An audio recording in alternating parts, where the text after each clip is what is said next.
বন্ধুরা, বর্তমানে বাংলাদেশের অন্তর্বর্তী সরকারের প্রধান হলেন ডক্টর মোহাম্মদ ইউনূস। আর শেখ হাসিনা দেশ ছেড়ে পালানোর পরেই ডক্টর মোহাম্মদ ইউনূস বাংলাদেশের অন্তর্বর্তী সরকারের প্রধান হিসাবে দায়িত্ব পালন করছেন। আর শেখ হাসিনা ভারতে বসে ডক্টর মোহাম্মদ ইউনূসকে হত্যার প্ল্যান করছে। আবার ভারতের প্রধান শত্রুতে পরিণত হয়েছে ডক্টর মোহাম্মদ ইউনূস। তাই বলা যায় যে ডক্টর ইউনূসের শত্রুর অভাব নেই বর্তমানে। তাই তার সুরক্ষা ব্যবস্থাও অনেক কঠিন করা হয়েছে এবং আরও করা হচ্ছে। এছাড়াও ডক্টর ইউনূসকে কিন্তু কখনোই একা ছাড়া হয় না।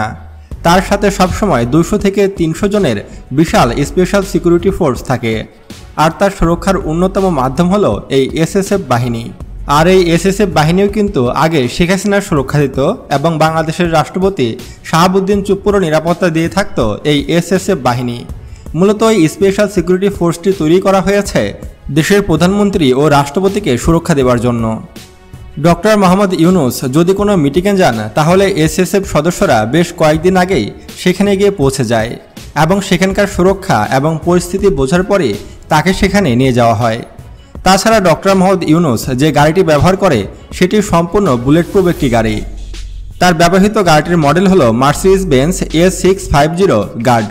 পৃথিবীর সবচেয়ে সুরক্ষিত গাড়িগুলোর মধ্যে এটি একটি। এই গাড়িটি কিন্তু বুলেট প্রুফ, আবার একেধারে গ্যানেট প্রুফ। অর্থাৎ এই গাড়িতে যদি কেউ গুলি ছোড়ে অথবা গ্যানেট নিক্ষেপ করে তারপরও ডক্টর মোহাম্মদ ইউনূস সুরক্ষিত থাকবে, তার কোনো ক্ষতি হবে না। ভারতের প্রাইম মিনিস্টার নরেন্দ্র মোদী এবং কিম জং উন এই গাড়িটি ব্যবহার করে থাকে। গাড়িটির সাথে সরাসরি স্যাটেলাইট কানেকশন রয়েছে। তাছাড়া গাড়িটির টায়ার যদি পাঞ্চারও হয়ে যায় তাহলেও গাড়িটি 100 কিলোমিটার স্পিডে 80 কিলোমিটার পর্যন্ত যেতে সক্ষম। আর এসব কারণে পৃথিবীর অর্ধেক প্রধানমন্ত্রী এই সেম মডেলের গাড়ি ব্যবহার করে থাকে। আর তাছাড়াও ডক্টর মোহাম্মদ ইউনূস যে হেলিকপ্টারটি ব্যবহার করে সেটির মডেল হলো MI6 হেলিকপ্টার। আর এই হেলিকপ্টারটি পৃথিবীর অন্যতম শক্তিশালী একটি হেলিকপ্টার। এই মডেলের সেম হেলিকপ্টার রাশিয়ার প্রেসিডেন্ট ভ্লাদিমির পুতিন এবং ভারতের প্রধানমন্ত্রী নরেন্দ্র মোদী ব্যবহার করে থাকে।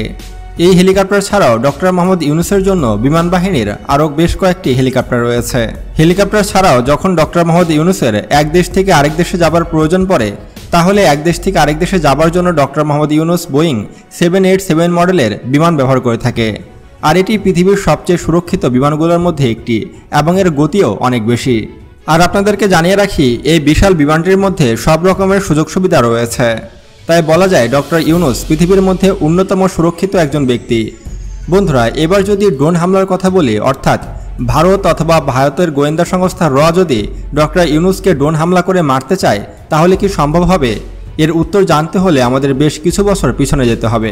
আপনাদের কি মনে আছে কাসেম সোলাইমানির কথা, যাকে আমেরিকা ড্রোন হামলা করে মেরে ফেলেছিল প্রায় 1000 কিলোমিটার দূরে থেকে? অর্থাৎ ডক্টর মোহাম্মদ ইউনূস যে মোবাইলটি ব্যবহার করবে সেটি যেন অনেক সুরক্ষিত হয়। তা না হলে তার মোবাইল ট্র্যাক করে যদি ড্রোন হামলা করা হয় তাহলে ডক্টর মোহাম্মদ ইউনূসের বাঁচার কিন্তু কোনো রকম সম্ভাবনা থাকবে না।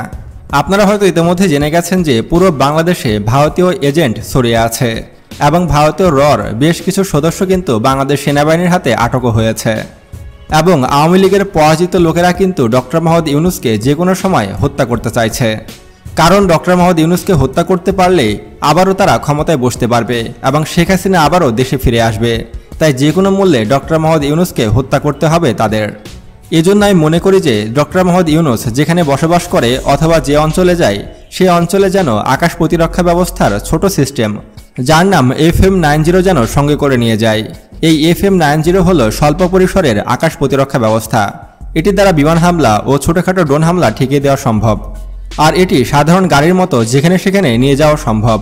তাই আমি মনে করে থাকি যে ডক্টর মোহাম্মদ ইউনূসের গাড়ি বহরে এমন যেন একটি এয়ার ডিফেন্স সিস্টেম যুক্ত থাকে। আমার সাথে আপনারাও একমত কিনা তা অবশ্যই কমেন্ট করে জানাবেন। আর ভারত বাংলাদেশ যুদ্ধ হলে কি ঘটবে সে সম্পর্কে বিস্তারিত জানতে আমাদের এই ভিডিওটিতে ক্লিক করুন। আল্লাহ হাফেজ।